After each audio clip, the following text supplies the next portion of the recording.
Better Games, Better Gamers is a show where we talk about how games shape and are shaped by the communities and the people around them. For this episode, I'm joined by Zachary Rozga of Twin Galaxies. He was recently featured as a guest speaker at GamesBeat LA, and I've invited him here to hear more about his story. So, love to get a quick intro to Twin Galaxies and your work. Thanks, Daniel. Appreciate you inviting me onto the show. I also very much appreciate you attending our session at GamesBeat. That was a little bit of our coming out party. As you saw on stage, I was joined by the man, the myth, the legend himself, Mr. Jace Hall. And we were there basically to announce to the gaming community that Twin Galaxies is relaunching, I guess is the best way to put it. We're here and open for business. So for your listeners out there who are over the age of, let's say, 45, you may know of Twin Galaxies from the Guinness Book of World Records for video games.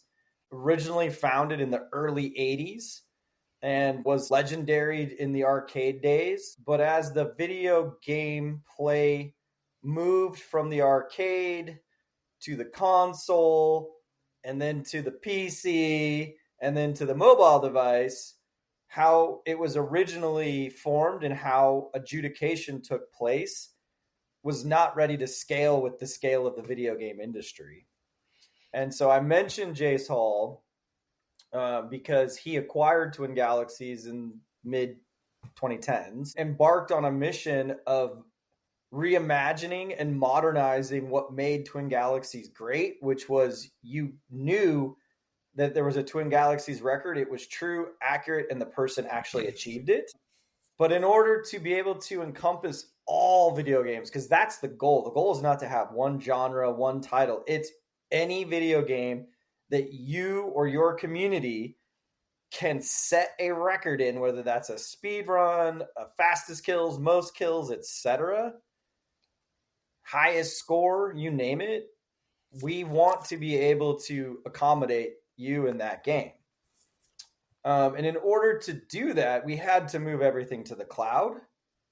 And we had to build a unique system that replicates that judge, that person standing behind you, making sure you're not slipping something into, the USB slot or,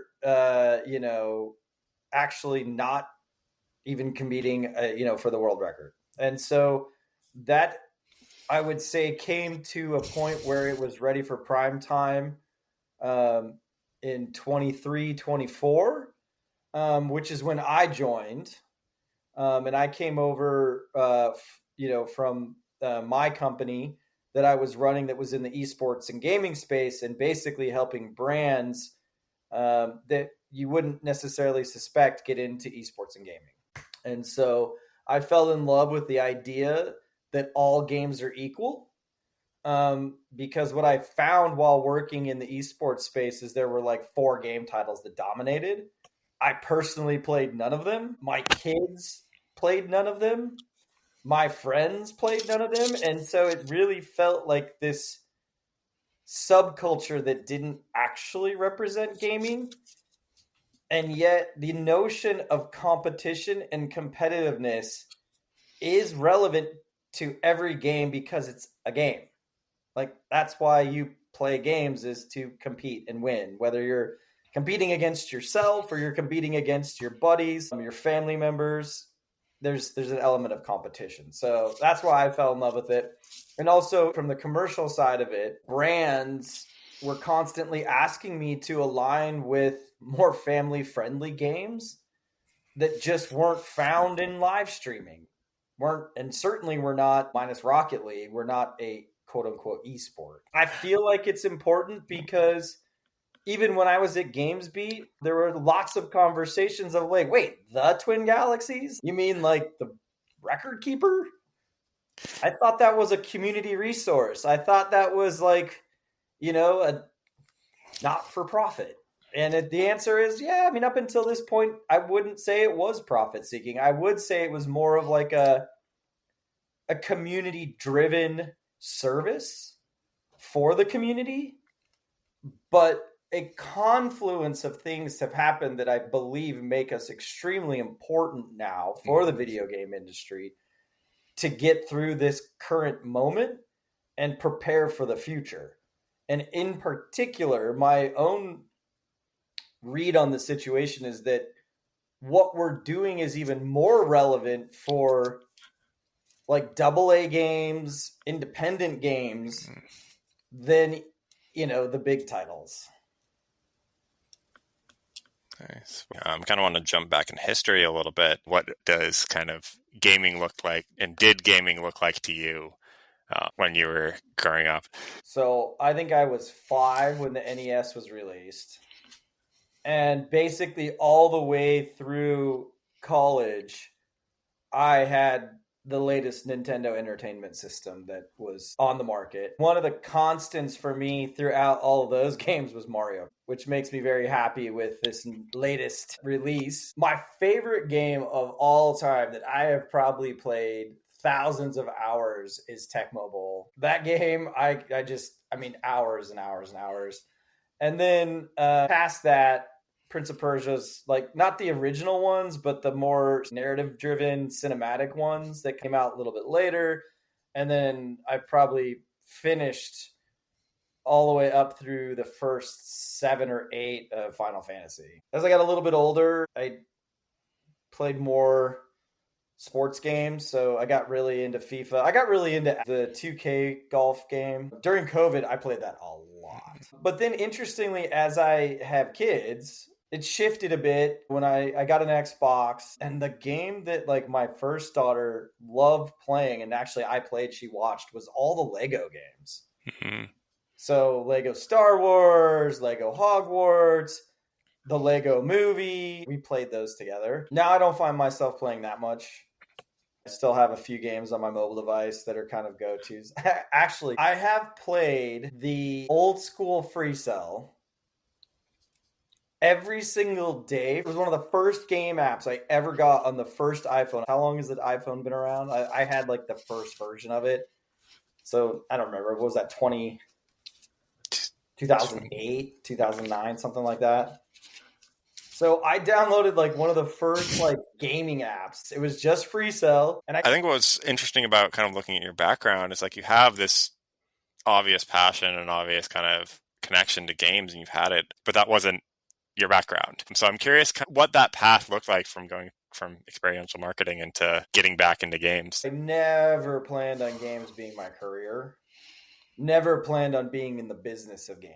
Actually, never planned on being in the business of marketing. I actually have a master's degree in sustainable development. Was in international development and not building hotels and high rises, but in working with people and working with entrepreneurs in emerging markets. Like I actually, my background's in competitiveness and small business enterprise development in emerging economies. And I spent my better part of the first decade working in that. And I was focused on alternative livelihoods in rural economies, which basically meant tourism. I actually grew up at a ski resort, so like that kind of made sense. I loved it dearly. I had the most wild 20s I could possibly imagine, and not in a partying super hard. And I mean, yeah, we had fun and we partied, but like in a 4-year period, I worked in 50 different countries and really getting to experience crazy stuff like sleeping overnight with the Barbeg people in central Tanzania, where the women still wear goatskin clothing, etc. And so it was stuff like that. Traveling the outer islands of Vanuatu, so that was really cool and crazy. But then, you get older, and I also recognize that life would have basically required me to live on an airplane, and I kind of got tired of it. And so came back to the States and was really good at the idea of selling experience, and how that kind of translated into the US economy was really around experiential marketing. And so that's how I got into experiential marketing. And then really what I saw there was a problem with attribution. So if you run an event and you have a booth, what does that actually mean to the bottom line? And so I created an app that was meant to be appended to your booth through experiential marketing. And we were doing really well until February, March of 2020. And your listeners may or may not remember what happened in February of 2020. And I was living in the Wuhan of the United States, which was Seattle. I mean, epicenter 1 is literally like a stone's throw away from where I live. And my company got shut down with external forces that were beyond my control. And when the opportunity presented itself to try to help virtualize conferences, which is kind of what we decided to do during COVID, ended up picking up a client called Esports Insider. They were one of the reference publications for the esports industry. And what was fascinating is everything I thought I knew about esports as somebody completely from the outside, like no experience, didn't watch live streams. Everything I thought to be true about the way the business model worked turned out to be not. And so I thought they had media rights. I thought they were just like the NFL or the NHL or MLB, pick your traditional sport of choice. And it just wasn't the case. And so then I became fast friends with a guy at Misfits Gaming Group. And essentially, he was like, have you ever thought about applying your attribution concepts to live streaming and helping me and my team sell more inventory? And I was like, well, I got nothing else to do. Let's do it.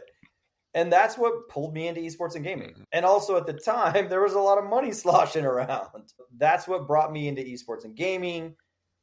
And it was kind of fun because most of my gaming was personal. I didn't game with friends. It was just something I did for myself. It's a far cry from where I was in my career, but I kind of enjoyed it. And then, things started happening, again, outside of my control in the industry, but it all led to me getting introduced to Jace. And then him kind of telling me that there was this platform he'd been working on that literally allowed any game of any kind, anywhere, to be turned into an individual competition. And so I said, well, let's go. I'm in. And it was like that hard of a decision. And so now we're here today and we have this robust platform. We've had a handful of really high impact clients and, excited to really start scaling what we're doing to people who need it. Yeah. So you gave a brief introduction at the beginning. I'd love to kind of dig in a little bit more about really how Twin Galaxies is different from some of the other platforms and kind of how other people are doing business, especially kind of with influencers and things like that these days, and kind of what are kind of some of the advantages. The core essence of Twin Galaxies is that it's a no-code solution. There's no need to write any code whatsoever to turn on or spin up a competition against a video game. And I think that's really important because every other solution that we've seen that's out there, whether it's in advertising or whether it's in gaming, is an SDK, is a tech tax against your core stack. It's, it requires work on the person who adopts it, right? Ours is meant to run alongside or over the top of what you're currently doing. And the way that we do that and still get to the truth is that everything that comes in as a submission is a individual video evidence of what you're trying to achieve. So, for instance, we ran a competition early on with Jordan Mechner, the creator of Prince of Persia, against the original Prince of Persia on the PC.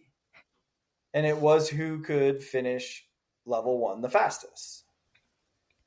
And so the people who played it set up such that they could record it. Some of them did it through like an OBS setup. There was one guy who played it and he just set up his camera over his shoulder.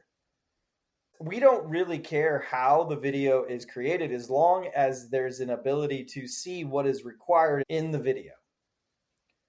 And so what's fascinating, though, is that was what was set up as the mechanism, because that's what Twin Galaxies had been doing previously. Once we moved out of the arcade and into the home with consoles, you had to set up a video camera and essentially let the VHS roll. And then you had to send those boxes of tapes to a judge, make sure that it was true and accurate. And then that judge would send it to another judge to double verify, etc. Right? So what we've done now is actually made it so that all of that is done via the cloud. We have a really sophisticated video ingestion and display system built into it. And we've gamified the way that voters vote so that anybody now can be a judge and their vote can count. Anybody in the world can be a part of the judging. And going back to the interesting byproduct is by displaying those videos effectively in a social platform, is that the person who made the submission, the person who is a part of the competition, is now getting people watching them play and getting that recognition. And I think that's something that goes back to what we talked about earlier. The core of video games is video games are competitive and people want to be recognized. And so, we already have in-game leaderboards, and so why would I ever want to use an out-of-game leaderboard? Okay, so is there a video associated with that leaderboard? No. Does anybody get to see what that person did to reach that score? No. Can you tell that the person who's at the top of the leaderboard cheated? No. And so effectively they're leaderboards for you versus the game, not you versus your peers. And I think that's the major distinction that we make. Sure, you can climb all the leaderboards you want. And I think mobile's kind of even worse than this. If I play a mobile game and I'm getting close to the top of the leaderboard, right before the timer runs out, 10 people jump on top of me. And, I got to go figure out how to climb it again, right? And so were those real submissions? Were those real people? Nobody knows. And this makes it so that you, as the player, have to actually decide that you want to be seen. And you know that people are going to watch your video and verify that you did what you said you were going to do. So it definitely just cleans out the level playing field.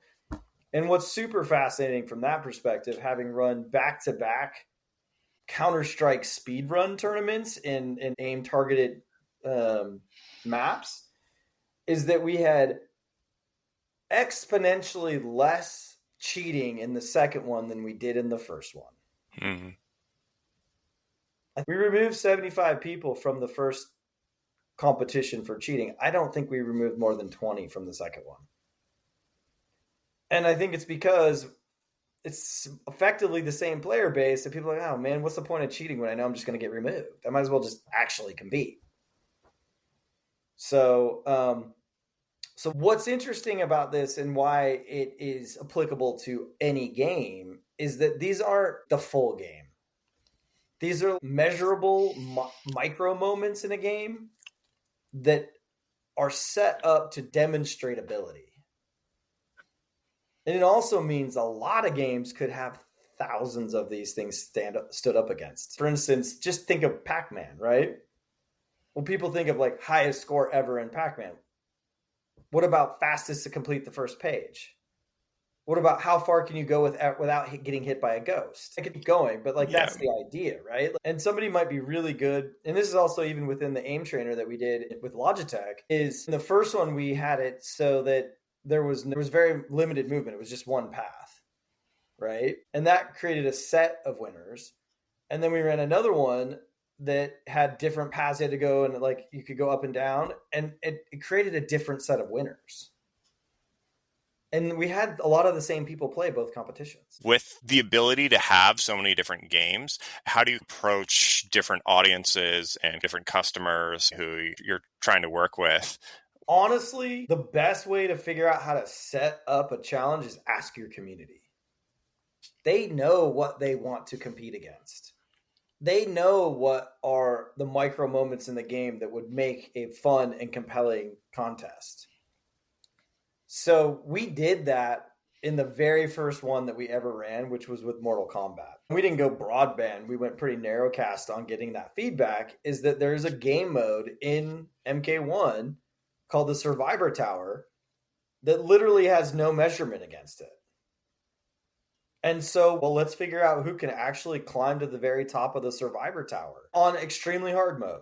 So play on extremely hard mode and who can get to the top of the survivor tower. What we didn't expect is that a lot of people were able to do it and beat it. And even the people that I was working with at the publisher didn't realize that many people could get to the very top and beat it. Because essentially you have to go through 25 opponents to get to the top, and you never get to refill your energy. So you just have to not take hits. I couldn't even play one level on extremely hard, let alone 25 in a row. And so thankfully we thought about, well, what's the tiebreaker? And the tiebreaker was, okay, if everybody gets to the top, who's the fastest? And so that's an example of taking an existing game, has leaderboards, has an esport, and coming up with a new element that is community focused and community driven. And what it ends up doing is it creates these micro communities that care about that. And they're super passionate about it during that time. And guess what? They want recognition. So the other thing we've just started doing now is actually working with some celebrity gaming YouTubers, because they have the exact same dynamic, which is they've built this following of community and fans and audience. And challenges and competitions are kind of part and parcel of that. And they've been doing it for a long time. But what they haven't been able to do up until this moment right now with us is actually get their fans to participate and actually see what their fans are able to do. Because prior to this, most challenges are like mega influencer versus mega influencer. Who can do it best, right? And it's more of like setting up beef for content than it is actually figuring out who's the best. And then once you actually do involve your audience and ask them to submit to you, well, how are you going to figure out like all those things that I talked about earlier, the cheating, the video ingestion? We just ran one with Carl Jobst, who is, a large YouTuber who focuses on sort of investigative journalism in the annals of video game achievements and records. He ran the first one and it completed last week. And it was a Doom, original Doom competition. Already his community is asking for more and more and more and giving him ideas of games and challenges that they would like to see. If you're a video game publisher and you have a community, you have to keep that community happy. You have to engage that community. And I've got a really good low lift way, a no code way for you to engage your community. And guess what? You can ask them what they want. And more often than not, we can actually serve it up to them. When you have something that is so community driven, and especially as there's a lot of these other user generated content platforms that I know a lot of marketers and brands are going after them. One of the things that is really interesting is also how the community is dealing with things like fair play and healthy competition. Curious how you've seen that with the platform and how yours is kind of differentiated from some of the other platforms. There are a couple of other competition platforms out there that are running what would seemingly look like similar competitions to us. I've talked to their head of their leadership. They don't care if people cheat because they're running it purely as a marketing expression. So the more people that play, the more eyeballs that are on it, the more eyeballs that are on it. They do not care if cheating takes place, if it's rampant, the winner cheats, because also they're not trying to give away like epic prizes either. Their grand prize is like a $50 gift card or something. So in that instance, if somebody comes out and claims cheating, are they going to get sued? Probably not for $50. With our platform, Twitch is actually a perfect sidecar. If you're going to compete in one of our competitions, why not do it for eyeballs? Right? Hey, I found out that Carl Jobst is doing a Doom 1 level 1 speed run. I'm going for it today. I got to beat 50 seconds right now. Can I do it? That makes for compelling content, right? Like, it's a great live stream. The whole Roblox, Fortnite brands diving in there. I think our platform is the best friend of any one of those campaigns. but definitely on Fortnite, because I can tell you this. In my past life, before I started working with Twin Galaxies, I was involved in a couple of Fortnite custom maps with mega Fortune 500 brands. If people finished the map, that was a massive win. And never did people come back a second time. Whereas what we had with our Counter-Strike competition was people grinding for 50 plus hours on a 45-second run. So just imagine how many times those people played that. And guess what? Logitech's logo showed up in every single one of those. Logitech also had their logo show up in every one of the videos that were watched, that were uploaded to the platform a minimum of 20 times. And so that's not happening if all you're doing is building your little land, or, associating yourself with a Roblox mini game. People at best are playing it to get the one-time gift card if they finish it. They're not coming back, and guess what? They ain't sharing it with anybody. And so to me, it's the difference between, if you're at Coachella, it's the difference between putting your signboard up on the road between Los Angeles and Palm Springs, or hosting the VIP tent at the event. Because you just throw up a Roblox install, at best people, like, if they see it, they're flying by. If you host a competition with us, people are getting in and they're staying and they ain't leaving. And the people who aren't in are gawking at it, looking at it, and pointing at it, and taking pictures of it and sharing it.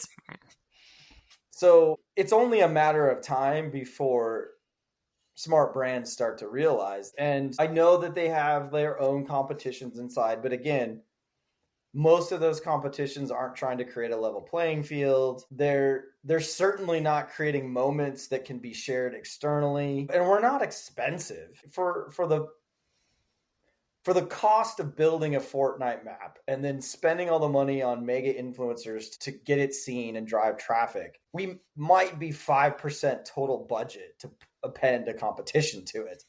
But I would say that 5% of the budget that you spend will return X in terms of participation, brand lift, and emotion. And going back to what we were talking about is actually community engagement and community sentiment. There's no community built around a brand creating a Fortnite map.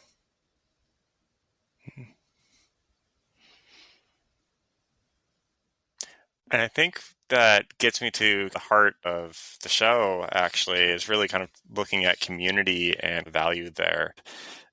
This is actually, ironically, the first time I've asked this question, but what does being a better gamer mean to you? And has that changed and evolved? So I will go back. I want to go back to community, and it's pretty clear that a lot of the younger generation, a lot of their community is an internally online community. They spend more time communicating with one another through a device than they do face to face. And one of the mediums that they share their experiences and their emotions with, and their shared passions is through gaming. And so one of the things to me about better gaming is actually the reduction of toxicity. I have a freshman in high school. Maybe it's because I work where I work. She's very much online, but she doesn't like social media. All of her communication with her friends takes place in private forums. I think that's going to become more normal than less normal. So, private Discord communities, right? Not public Instagram posts. Yes, there's going to be a subset of people that are doing that, but those are the people that are actually like fame seeking, right? It's not the primary medium for communication. And part of the reason is those platforms have just become so toxic, and it's hard to avoid the toxicity. And so one of the things that we're really trying to do is to create community through competition, or to empower community through competition. But we believe that, and we've seen this, is that competition actually reduces toxicity. Because when you get together to watch your Fortnite tower climb, I'm not talking about Daniel. I'm talking about the submission, the performance. I'm just judging the performance. And so most of the commentary isn't like, you're a damn cheater. It's like, you know what, I saw this in timestamp 2 minutes and 20 seconds. there's no way that happened without a video splice. And so there's no like, well, that guy's a dirty, now that might be happening in elsewhere, right? But that's not happening in our platform, because that's not the point of our platform. The point of our platform is to get to the truth. And so what we've seen is actually the only time that we really get like non-performance oriented commentary, it's usually like a game recognizing game. Like, oh man, how did you do that? Oh, I see you use that combination of players. That's why it was faster, because I thought there was no way anybody could ever get through this quicker than I did. But that player's finishing move is fractions of a second faster. Multiply that times 25 finishing moves, and we now have 17 seconds. Gaming, even in a first-person shooter world, is supposed to be like a pastime. I know for some people it is a profession, and that's where it gets a little bit weird. But my goal for better gaming is just less toxicity. I would like personally less toxicity in my entire life. I think that's something that I'm striving for, is to figure out how to reduce anxiety, reduce anger and otherism. And if you remove the individual from something and you think about it just from the performance, I feel like that does help with that sort of feeling. Twin Galaxies, again, has this long legacy, and I'm curious how you see competitive gaming and really esports changed over the past 15, 20 plus years, and also kind of where you see it going in the future. Esports is a misnomer from my perspective, because all esports are team-based activities. They're all team-based competitions. And that's like basically saying that the Power Five are the only sports that exist in the world. The only thing that exists is football, basketball, soccer. And then I guess if you're talking about secondary, you've got volleyball and etc. Right? But that's not the case. Like most sporting and most competition, whether it's, and particularly in the amateur side, is individual sports. Look at the Olympics. How many of the sports that are being competed against are individual sports versus team-based sports? And it's almost like the team-based sports have been added just because of dollar numbers, which is fine. But when we think of sports and sporting in the traditional sense, it's an all-encompassing term, and it represents everything. Esports doesn't do that. Esports is really just team-based activities. It's arena-style sports.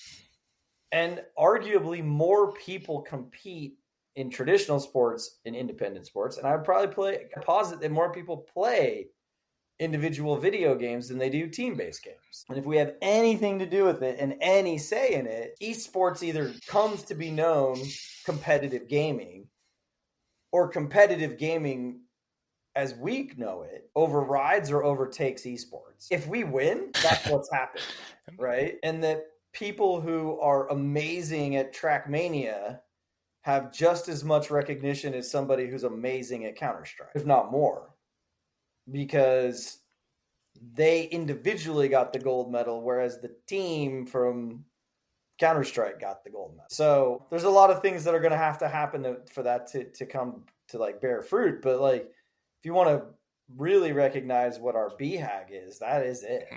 And what I'm looking for are people who are not necessarily on the player base. I think the players will come. I'm looking for people who are on the game publisher side who want their game to be featured. They want their game to be seen in that pantheon. And so that's my challenge. Do you want to be a part of this next evolution of competitive gaming, or do you want to sit on the side? One of the things I really wanted to ask you a little bit about was who've been some of your inspirations and mentors and pushed you towards what you're doing. The guy who was like most instrumental in me being who I am as a professional was my first boss / business partner when I was working overseas. That's where also I got the startup bug. And probably the reason I haven't worked at a company since then is because this is a gentleman named Len Cordner. He passed late last year, unfortunately. And I lost touch with him.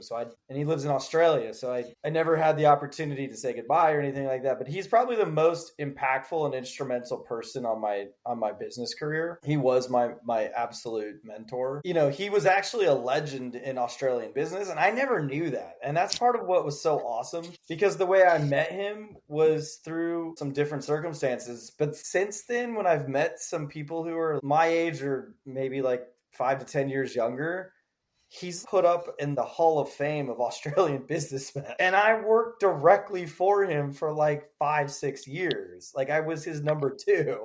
And I never had this indication because I never worked with him in Australia. So I never knew. I worked with him overseas. I'd see him in Vietnam. He'd come visit me in South Africa. We'd go to Brazil together. And so when you're in those environments where you're both just the 2 foreigners, it's just, you have to like lean on each other, right? I still sometimes just like think back to some of the crazy stuff that we got ourselves involved in.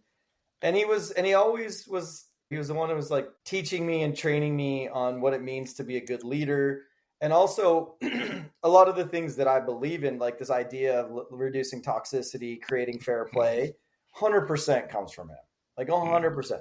He left the corporate world to go into international development because he just sick to death of the corporate world and didn't see that it was actually adding value back to humans. It was by and large extracting value. And so that's also one of the things throughout my entire career, whether it was in marketing, whether it was in experiential, whether it was in that early stages, was about, as a business, what can I do to create value for my customers versus extracting tribute from them. And then recently, I've had the opportunity to have a mentor who's a man named Larry Goodman, who is a legend in his own right in the advertising and marketing space. And he is he's an advisor to me. He's a friend. Like I said, he's my mentor. And, you know, he also has had a legendary career where he was basically Ted Turner's right-hand man at the early days of TBS until I think they exited to AOL. And so I've been lucky that I've been surrounded by these people, but never, and for whatever reason, they've always been like solid peers and friends, and never did I like think to myself, oh, I'm so lucky to be in this person's presence. And maybe it's just because of the way that we were connected and you know, they saw something in me. I don't know. But yeah, those are the 2 gentlemen. I guess in the gaming space, really the strongest mentor I have is my partner, Jace. He's a legend. I mean, dude has like, I don't know, 100 video game AAA titles to his credit. I've known this for a while, but it was only yesterday that he sent me the list of all the games that he has credits on. And I was like, good God, dude. Like, okay. So grace to be in your presence. It's just funny because you don't recognize some of these things until somebody asks, at least in my position. So, and what brought Jace and I together actually was not necessarily the business. It was the actual shared values around fair play, around recognition, around doing what's right. Maybe that's what the common thread is throughout these individuals. There's a sense of shared responsibility, and that we're not building a business that is purely extractive. We're building a business that is... You have this kind of international background too. Kind of your view on how gaming connects with internationalism. Yeah, I mean, look, what's fascinating is it's really easy for me. Some people would have a really hard time stepping into the shoes that I do because they don't have that frame of experience. I've been working with people from other countries and other cultures for 20 plus years, and gaming is global. And so I don't even think about it. One of the things that's interesting and challenging is one of the reasons that I stopped doing the international development is because I was so tired of having a 24-hour clock. But what I mean by that is like, I got business partners in Europe, I got business partners in Australia, I got business partners in Brazil. And so when I was younger, I was constantly always trying to attend to those people on their timeline. And I think one of the things I've learned as I've gotten older is that like I attend to people on my time. Sure, there's going to be the 9:45 Discord chat that is urgent you need to take care of. But if it's not urgent, then you move it to another time when it's more convenient. I think the world has also changed in 20 years, and it's a lot easier to be able to be working with people in Stockholm while simultaneously working with people in Melbourne. I don't even think about it, and it's just simple for me to walk into it because I've been doing it for so long. So we're talking about other countries. Do you have future trips planned? What are some of your travels outside of the US? Do you have any coming up? I do. I am presently planning a backpacking trip with my 15-year-old to one of two different routes that we're thinking of doing in Canada, in BC. So that's the current planned trip because I live in Canada Junior in Seattle. And so we go up there all the time. Prior to whatever is going on right now with our current international relations, I used to love going to Canada 2 to 3 times a year because it was just to get out of the States, like get a States break. Having lived overseas and been an expat for many years, it's like every once in a while, it's just like, I got to get out of here. There's things that I love about it, but also I was an expat for a reason. Are there any outside of North America that places you really want to go back to that you miss? I absolutely want to take my kids back to Africa. My kids have never been my kids haven't been to any of the crazy places that I've been. We've only taken them to like Europe and Mexico and Costa Rica. And now that my oldest is in high school, I think she's got the bug. Like she wants to go to Japan really bad, which is actually, I've never been to Japan. So Japan is definitely high on my list. And one of the places that I had planned 3 times, twice for work and they got canceled, and once for pleasure, that I really want to go to Peru. I want to go to the Sacred Valley. Like I've been to every major temple complex in the world except for an Incan temple complex. I actually got engaged at Siem Reap in Cambodia. Spent a lot of time in Central America at the Mayan ruins. Been to Egypt a couple of times. But I've never been able to get down into like the Incan Empire and stuff. That's on my list. So the craziest place I've ever been, and I kind of mentioned this earlier, the craziest place I've ever been, and is Vanuatu. Like, so it's an island nation in the Pacific. It's lots of islands, but they've been separated for so long. Like each island has its own thing. So you know the place where the people do the traditional bungee, where they're just on vines and they jump and they swing. So that's Vanuatu, right? But the craziest thing we did is and maybe it's not now, but at the time it was the world's most active volcano. And you literally could drive up to the summit, and then you had like maybe like a 300-meter walk to get to the cauldron, and you just stand there and you watch constant eruption happening, just consistent, constant eruption. And then we finished the night by staying in a treehouse underneath, like go back down to the bottom of the volcano, and there was tree houses that were there, and we stayed overnight there and just listened to the volcano erupt all night. It sounds like something out of a game or a fantasy. Yeah, I mean, like that's the thing is like I think part of the reason I always fancied myself as like and this is probably part of the reason I did it, and it was good doing it when I was young, is I kind of fancied myself as like a Indiana Jones type, and so I was always looking for like the most like crazy adventure. But yeah, I could actually turn my travels into a video game, and it would be pretty fun. Well, it's been so long since I've seen all of them. What's your Indiana Jones movie? Not Crystal Skulls. That one was terrible. Thank you, Shia LaBeouf. Probably actually my favorite is that Quest for the Holy Grail. Yeah. It's hard to beat. It's really hard to beat. Awesome. Well, we are about at time. Where can people learn more about you and Twin Galaxies?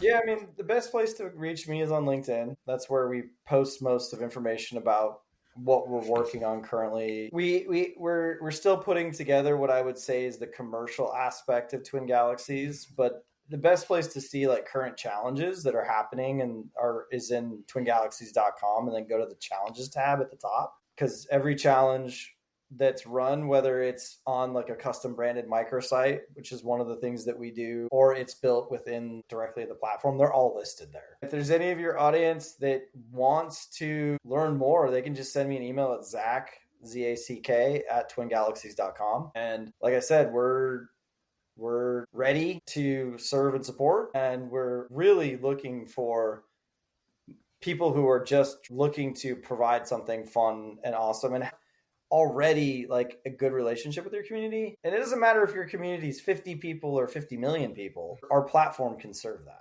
Thank you so much for coming on today and for sharing your adventures and journeys. Thank you so much for listening. If you enjoyed it, please hit subscribe and follow us at bettergamers.com and on social media. Hope to see you next time.